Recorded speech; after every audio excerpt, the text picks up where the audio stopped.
नमस्कार. ठाण्यामधील सर्व पत्रकारांचं आमच्यातर्फे मनापासून स्वागत आहे. आज अत्यंत एका महत्त्वाच्या विषयावर बोलण्यासाठी मी आपल्या समोर आहे. मी एक नेता आहे, लोकांमधून काम करणारी नेता आहे, एका लोकनेत्याची कन्या आहे आणि सर्वात महत्त्वाचं माझी सर्वात पहिली ओळख एक स्त्री आहे आणि एका स्वतंत्र आणि अत्यंत नाही आवाज येत आहे. सॉरी, हॅलो, दाबणार नाही. यांचा आवाज कोण? सॉरी, मला माहित नव्हतं ते ऑन नाही. आता आवाज येतोय का?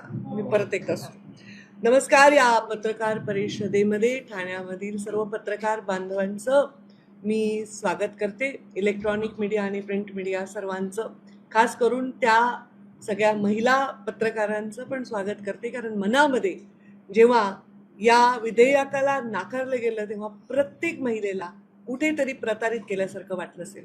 मी स्वतः एक नेता आहे, भारतीय जनता पार्टीची एक कार्यकर्ता देखील आहे आणि मी एका लोकनेत्याची कन्या आहे, लोकांमध्ये काम करणारी एक कार्यकर्ता आहे. आणि हे सगळं करण्याच्याही पूर्वी मी सगळ्यात पहिली माझी ओळख जेव्हा मी जन्म घेतला ती एक स्त्री म्हणून मी जन्म घेतलेला आहे.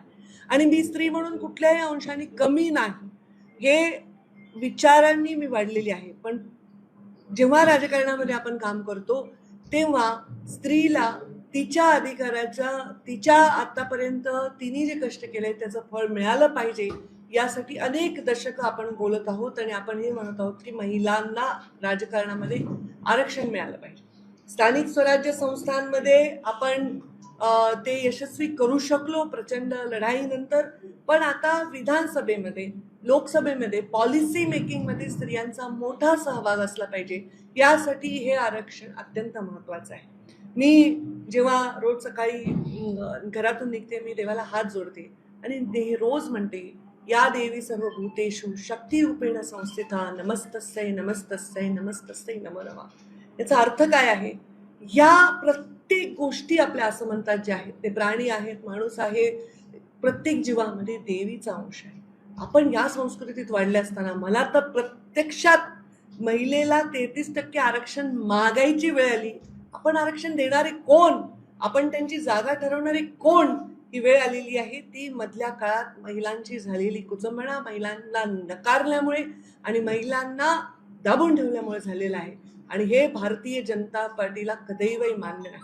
आमचे नेते प्रधानमंत्री नरेंद्र मोदी, त्यांच्या कामामध्ये सर्वात महत्त्वाचं स्थान असतं वंचितांना मुख्य प्रवाहात आणणं. यासाठी सदैव ते वंचित समाजांना मुख्य प्रवाहात आणण्यासाठी काम करत असतात. आणि आत्ताच्या परिस्थितीमध्ये वंचित असणाऱ्या महिला ज्या बुद्धीने कशात कमी नाही, कष्टाने कशात कमी नाही, त्यांच्या प्रयत्नांनी कशात कमी नाही, उलट काय असेल तर जास्त असेल, त्यांची शिस्त जास्त असेल, त्यांचं देणं जास्त असेल, त्यांची प्रामाणिकपणा जास्त असेल, त्यांचं मॉरल, त्यांचं जे व्हॅल्यू आहेत त्या जास्त प्रमाणात वापरून ते काम करत असतील. हे सगळं करत असताना या महिलांना त्यांचा हक्क नाकारणं हे अत्यंत निषेधार्ह आहे. 2023 मध्ये जेव्हा हे महिला आरक्षणाचं विधेयक आणलं तेव्हा मात्र ते विधेयक सर्वांनी स्वीकारलं, कारण तेव्हा 2/3 आमच्याकडे बहुमत होतं आणि तेव्हा विरोध करण्याला उपयोग होता. पण आज मात्र जेव्हा आम्ही 16 आणि 17 एप्रिल रोजी संसदेमध्ये 131वी संविधानाची दुरुस्तीचं विधेयक, तसेच परिसीमन विधेयक आणि केंद्रशासित प्रदेश कायद्याच्या दुरुस्तीचं विधेयक, हे म्हणजे प्रत्यक्षात नारी शक्ती वंदन विधेयक अधिनियम हे आणलं, तेव्हा आपल्याला स्पेशली आपल्या देशाला स्वतःचं वैयक्तिक मालमत्ता समजणारे पक्ष म्हणजे काँग्रेस, तसेच आपले समाजवादी पक्ष TMC DMK यांनी विरोध केलेला आहे. आणि मला वाटतंय हा विरोध म्हणजे महिलांचा, त्यांनी महिलांना नाकारणे, महिलांचा अपमान करणे. 50% जे मतदानामध्ये पॉप्युलेशन आहे त्यांना मात्र जेव्हा काम करायचं असतं तेव्हा मुख्य प्रवाहात आणण्यासाठी प्रयत्न करावे लागतात. CEO ची जागा द्यायची, एखादी मुख्य जागा द्यायची, तेव्हा महिलेला देताना 10 वेळा विचार केला जातो. प्रयत्न करताना ती कुठेही कमी नसते, मेरिटमध्ये ती कुठे कमी नसते, पण तिला संधीची मात्र कमी आहे. आणि ही संधीची कमी झाली पाहिजे, संधी त्यांना मिळत गेली पाहिजे, यासाठी सदैव प्रयत्नशील राहणारे आमचे प्रधानमंत्री नरेंद्र मोदी यांनी या विधेयकाला ज्या पद्धतीने विरोध झाला त्याच्याबद्दल तीव्र दुःख व्यक्त केलेलं आहे. हा महिलांचा भविष्यात होणाऱ्या नेतृत्वाच्या भ्रूणाची हत्या करण्या एवढा पातक आहे. आणि जेव्हा इतिहास लिहिला जातो तेव्हा इतिहास जसा चांगला लक्षात राहील, तेव्हा हा इतिहास लिहिला जाईल, तेव्हा हे नक्की लक्षात राहील की महिलांच्या पुढे जाण्याला, महिलांचा स्वतःचा हक्क बजावण्यासाठी विरोध करणाऱ्या या पक्षाला महिला तरी कधीही क्षमा करणार नाहीत. आणि म्हणून याबद्दल तीव्र निषेध व्यक्त करण्याची गरज आहे. हे लोकशाहीच्या मार्गाने विधेयक आणत असताना बहुमत न मिळू देणारा प्रयत्न करणारे लोकांविषयी आश्चर्य वाटत असताना हे नाही झालं विधेयक यशस्वी, त्याच्यावर त्यांनी सेलिब्रेट केलं, त्याचा जल्लोष केला. हे समस्त महिलांच्या हृदयामध्ये रुतलेला विषय आहे. मी साधं प्रेस घ्यायला जिथे जिथे जातीये, मी भाषण करतेय. काल मी एका सभेमध्ये गेले तेव्हा या महिला विधेयकामध्ये आमचे मुख्यमंत्री देवेंद्रजी फडणवीस पोटतिडकीने बोलत असताना प्रचंड प्रमाणात लाडक्या बहिणींकडनं टाळ्या येत होत्या. त्यांना वाटत होतं की हो, आम्ही या प्रवाहात असलं पाहिजे, आम्हाला समान संधी आमचा अधिकार आहे आणि ती संधी आम्हाला नाकारणाऱ्या लोकांना महिला क्षमा करणार नाही. आणि म्हणून याच्यामध्ये एक जनजागृती झाली पाहिजे. महिलांकडनं हा विषय महिलांपर्यंत पोहोचलेलाच आहे, त्यांची मागणी आली पाहिजे. आणि त्यासाठी आम्ही प्रयत्न म्हणजे मुळामध्ये आम्ही विरोधी पक्षात होतो, स्वातंत्र्य काळापासून एक पर्याय म्हणून काँग्रेस समोर उभा राहणारा आणि राष्ट्रप्रेम आणि या देशाच्या हितासाठी झगडणारा पक्ष भारतीय जनता पार्टी, नरेंद्र मोदीजींच्या रूपाने आम्हाला मिळालेले प्रधानमंत्री, या जगामध्ये आपली गरिमा निर्माण करणारे प्रधानमंत्री, एखाद्या सामान्य समाजाला मुख्य प्रवाहात आणण्यासाठी सदैव संधी देणारे प्रधानमंत्री आणि आमच्या महिलांना सदैव महत्वाचं स्थान देणारे प्रधानमंत्री. आणि त्यांनी महिलांसाठी हे विधेयक मंजूर करत असताना सर्वांनीच तिथे सकारात्मक प्रतिसाद द्यायला पाहिजे होता, जो दिला नाही. हा अत्यंत निंदाजनक विषय आहे, त्याची निंदा व्यक्त आम्ही करूच. आज आम्ही सर्व पक्षीय म्हणजे आमची जी महायुती आहे ते सर्वजण आम्ही आज रस्त्यावर येऊन त्याच्या संदर्भामध्ये म्हणजे त्याच्यामध्ये समाजही सहभागी होणार आहे, त्याच्यामध्ये महिला मोठ्या प्रमाणात सहभागी होणार आहेत. आणि हे आम्ही मुंबईपासून सुरुवात करत आहोत. पूर्ण देशभर ही चळवळ आणि हे आंदोलन होतील. महिलांच्या मनामधली जी पीडा आहे, जो संताप आहे, ते महिला आपापल्या माध्यमातून व्यक्त करतील. पण तरी या पत्रकार परिषदेच्या माध्यमातून मी त्या सर्व पक्षांची कडी निंदा करते आणि संताप व्यक्त करते की पूर्णपणे मेरिट असताना महिलांना संधी नाकारण्याची, त्यांना परत प्रवाहात येऊ देण्याची जी संधी होती ती त्याला अवरोध करण्याची जी त्यांची प्रवृत्ती आहे, त्याला महिलाच त्यांच्या मतदानातून जबाब देतील.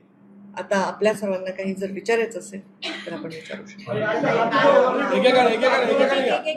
One by one.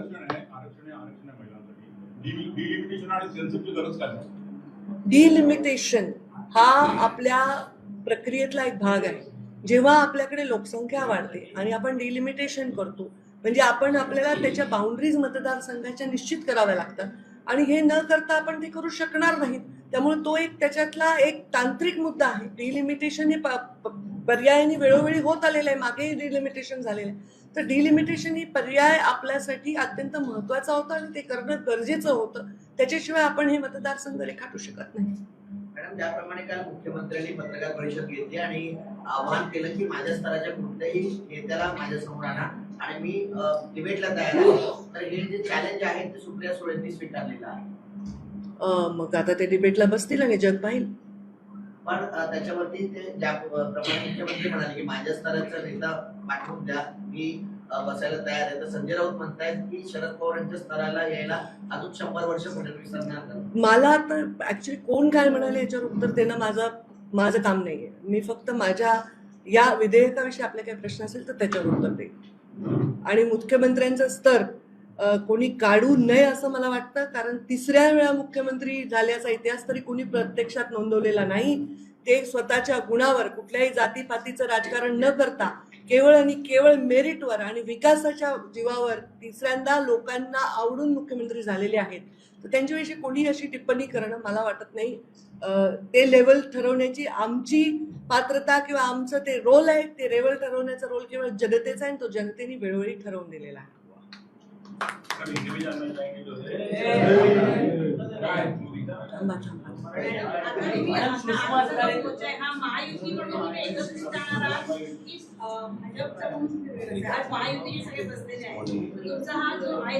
जिथे विधेयक जर आपण लक्षात घेतलं, त्या विधेयकामध्ये महायुतीची भूमिका सोबत आहे आणि महिलांच्या बद्दल महायुती सोबत आहे. या महिलांनी लाडकी बहीण, महिलांसाठी लाडकी बहीण महायुतीने दिलेली आहे. महायुतीचं सरकार महिलांनी आशीर्वाद देऊन निवडून आले. आम्ही महायुती म्हणून महिलांसाठी सदैव लढत.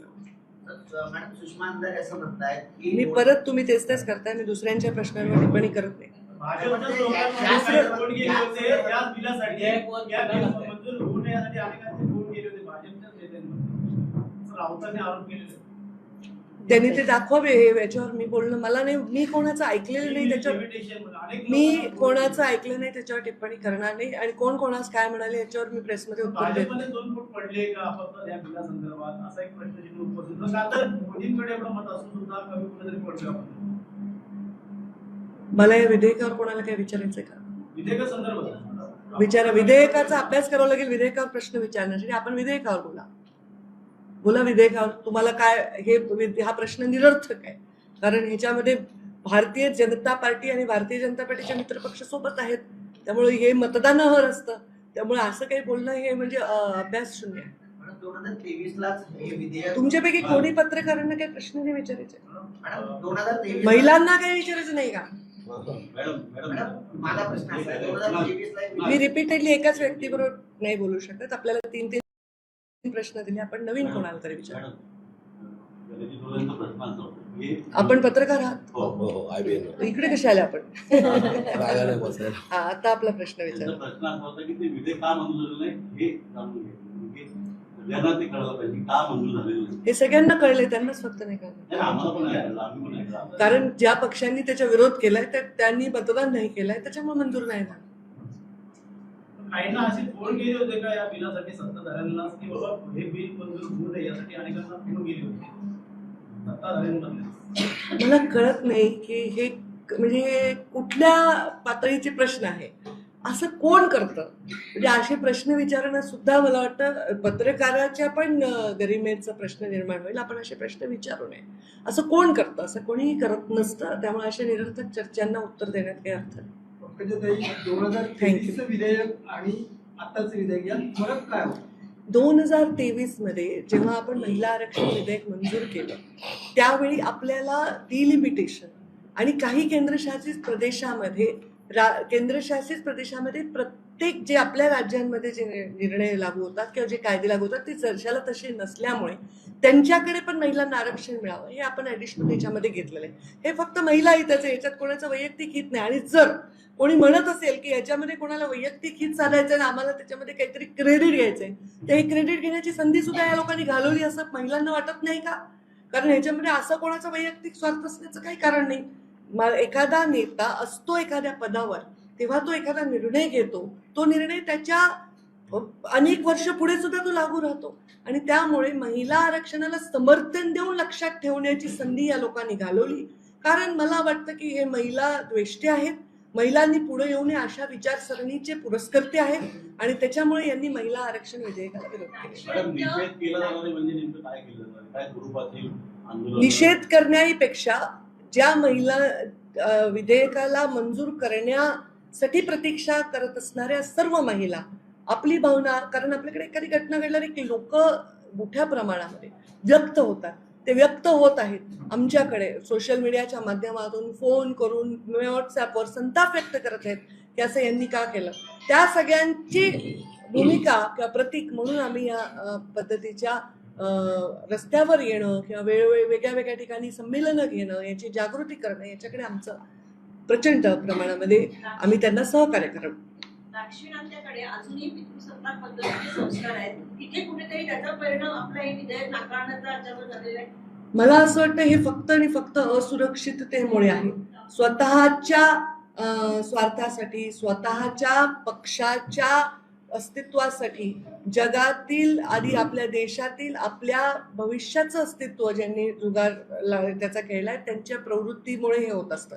खरं तर या विधेयकामुळे नुकसान कोणाचे होणार नाही, प्रत्येकाच्या समप्रमाणात जागा वाढणार आहे. उलट हे निर्णय प्रधानमंत्री नरेंद्र मोदीजींनी घेतल्यामुळे साऊथचे जे स्टेट आहेत त्यांचं नुकसान टळणार होतं. जे लोकसंख्येच्या प्रमाणामध्ये त्यांना वाटत होती भीती, अशा प्रकारचा भ्रम पसरवला जात आहे. तर असं कुठलीही गोष्ट न होता उलट त्यांना तेवढंच प्रतिनिधित्व त्यांचं मिळणार होतं. उलट काही अंशाने ते वाढण्याची शक्यता 100% आहे. आणि असं करताना उगीच भ्रम पसरवून कुठेतरी विरोधाला विरोध करून महिला नको पुन्हा प्रत्यक्षात येण्यात, कारण तिथं आपलं स्थान कसं आपल्याला बळकट करता येईल या भावनेतून हे केलं गेलेलं आहे असं मला वाटतं. Any question? म्हणजे आजही चूल आणि मूल हेच महिलांनी सांभाळलं पाहिजे. अशा प्रवृत्तीचे काही लोक आहेत की तुम्ही चूल आणि मूल सांभाळलं पाहिजे, अशा प्रवृत्तीचे आजही लोक आहेत. आजही लोक आहेत ज्यांनी महिलांनी बाहेर नाही यायला पाहिजे, निर्णय प्रक्रियेत त्यांनी अजिबात भाग घेतला नाही पाहिजे. कमवायला तर खांद्याला खांदा लावून महिलांनी कमवलं पाहिजे, कारण घर चालवायला आता अवघड होत आहे. पण तिने जे कमवून आलेला पैसा आहे त्याच्यातले 100 रुपये पण तिने खर्च करावे असे अधिकार न देणारे सुद्धा अजूनही प्रवृत्ती आहे. आणि मग हे जर पॉलिसी मेकिंग मध्ये महिलांचा सहभाग कमी असेल तर भविष्यात महिलांचं काय होईल हा प्रश्न नक्कीच आपल्या सगळ्या महिलांना तर नक्कीच पडला पाहिजे.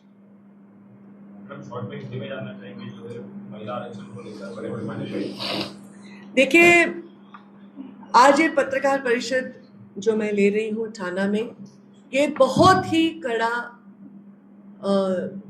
विरोध करने के लिए, कड़ी मेरी संतप्त प्रतिक्रिया देने के लिए और दुख व्यक्त करने के लिए, क्योंकि मैं एक महिला हूँ और मैं राजनीति में काम कर रही हूँ और राजनीति में जो वंचित है उनके उत्थान के लिए हमारे प्रधानमंत्री नरेंद्र मोदी जी काम करते और हमेशा निर्णय लेते हैं. और मुझे लगता है एक बहुत बड़ा वर्ग वंचित है जाति और धर्म के परे जाकर, वो है महिला.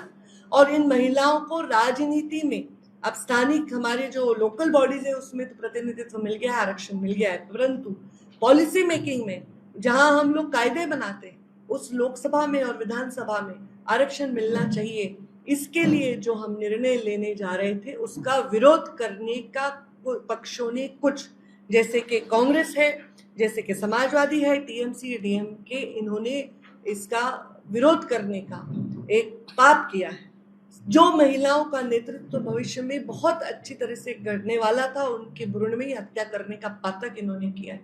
और इतना ही नहीं, इस विधेयक को नामंजूर होने के बाद या इसको बहुमत ना मिलने के बाद इन्होंने उसका सेलिब्रेशन किया है, बड़ा जल्लोश के साथ सेलिब्रेट किया है.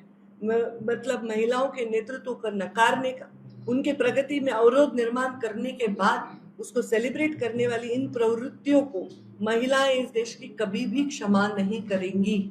इस विधेयक के माध्यम से 33% महिलाओं को आरक्षण मिलने वाला था. डिलिमिटेशन से चुनाव के सीमांकन होने वाले थे और जो केंद्र शासित प्रदेश है उनको भी महिला आरक्षण और इनके लिए निर्णय लेने की प्रक्रिया होने वाली थी.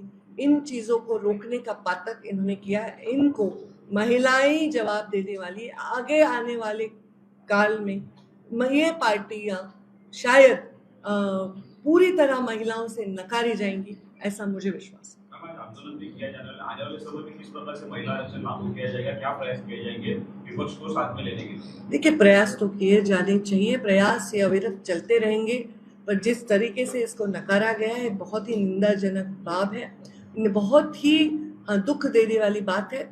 और इसलिए महिलाएं बहुत संख्या में हमें मैसेज कर रही है, व्हाट्सएप पे मैसेज कर रही है, सोशल मीडिया पे मैसेज कर रही है, अपनी नकारात्मकता व्यक्त कर रही है. और उसका प्रतीक या उसका लीडरशिप करने के लिए हम उनके साथ रास्ते पर उतरेंगे और इस बात का निषेध करेंगे.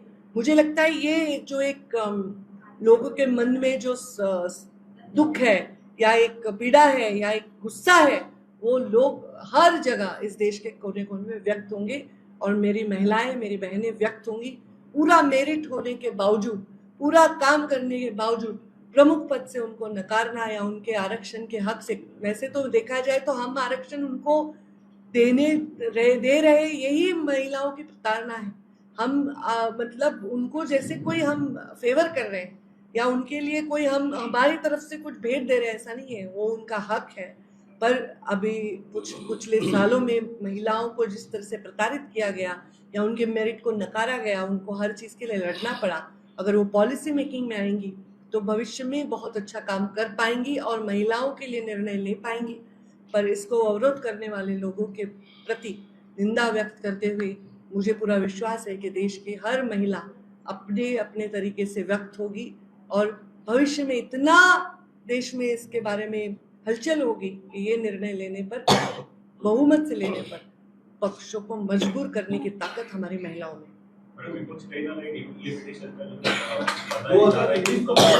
देखिए, डीलिमिटेशन का मतलब क्या है? डीलिमिटेशन एक मर्यादा निर्धारित करेगी. जो लोक संख्या हमारी थी जब हमें स्वतंत्रता मिली, उस हिसाब से हमारे जो सीटें थी शायद 550 सीटें, पर आज हमारी लोक संख्या 3 गुना उससे बढ़ी हुई है, तो 850 सीटें हमारी होनी चाहिए। अब ये सीटें तय कैसे करेंगे अगर हम सीमांकन नहीं करेंगे? ये एक मैनेजमेंट और ये एक नियमबद्ध प्रक्रिया है, इसमें विरोध करने वाली क्या बात है? क्योंकि जब लोक संख्या के आधार पर अगर सीटें बढ़ने वाली हैं और सीटें बढ़ने वाली है तो उसका सीमांकन या अपरिहार्यता है, और अगर उसके साथ ही महिला आरक्षण हो तो एक महिलाओं के लिए बहुत अच्छा एक अवसर मिलेगा। इसमें ये कोई बहाना बनाने की बात है, बस महिलाओं के विकास को रोक करने का, अवरोध करने का इनका कारस्थ है। सीएम भी जो है प्रोटेस्ट करने वाले हैं बीजेपी ऑफिस में मुंबई में, किस प्रकार से प्रोटेस्ट होगा, क्या कहेंगे? देखिए, प्रोटेस्ट किस प्रकार से होगा तो आप देख लीजिए। मैंने जैसे कहा कि ये प्रोटेस्ट महिलाओं से आया है, महिलाओं ने हमें कनेक्ट किया है और इस बात के लिए उन्होंने बहुत ही चिंता व्यक्त की है कि भविष्य में हमारे अगर अवरोध ऐसे होगा तो महिलाओं के विषय में हम कैसे काम करें। एक महिला कार्यकर्ता जो लड़ती है, अच्छी लड़ती है, पर जब टिकट की बारी आती है उसको नकारा जाता है क्योंकि वो महिला है। सहजता से पुरुष वो पद ले जाता है और उतना ही मेरिट होकर, उतनी मेहनत होकर महिला को नकारा जाता है। तो ये नकारा ना जाए, उनको एक अवसर मिले, इसलिए आरक्षण जरूरी है और इसलिए महिलाएं रिएक्ट करेगी और उस रिएक्शन हमारे भी वही रिएक्शन है, तो उसको साथ में जोड़कर हम आंदोलन करें। पंकजाताई, पर्यावरण मंत्री आहात, आपणास महानगरपालिका ठाण्याच्या संदर्भात एक प्रश्न विचारतो। ठाण्यामध्ये अतिशय मोठ्या प्रमाणात विकास प्रकल्पांच्या नावाने झाडांची कत्तल होते आहे, ती शासकीय याच्यातनं होते आहे अतिशय मोठ्या प्रमाणात, त्याबद्दल पर्यावरण विभाग कशा प्रकारे बोलतोय? पर्यावरणाप्रमाणेच बघतं, पण मी याची खास वेगळी बैठक घेईन आणि याच्याबद्दल चिंता करेन आणि अशा कुठल्याही गोष्टी न व्हावे याची काळजी घेईन। झाडावरचं लाइटिंग पण जर बंद झालं तर पर्यावरण दृष्टीने भरपाई जी हानी होते सुशोभीकरणाच्या नावाखाली निर्जीव जरी असं ते सजीव आहे, नाही नाही, निर्जीव नाहीच आहे, सजीवच आहे। पण ते वेदना होतात त्यांना, त्याच्यावर तुम्ही लाइटिंग करताय आणि त्याच्यावर कोणी ऍक्शन घेत नाही। संपूर्ण ठाणे शहरामध्ये झाडांवर लाइटिंग असते। मी तपासेन की लाइटिंगमुळे झाडांवर काय परिणाम होते। निर्णय पण दिलेला की करू नये म्हणून। मी त्याबद्दल वेगळं तपासून त्याच्याबद्दल वेगळी हवी असल्यास तुम्हाला पत्रकार परिषद Thank you, ma'am.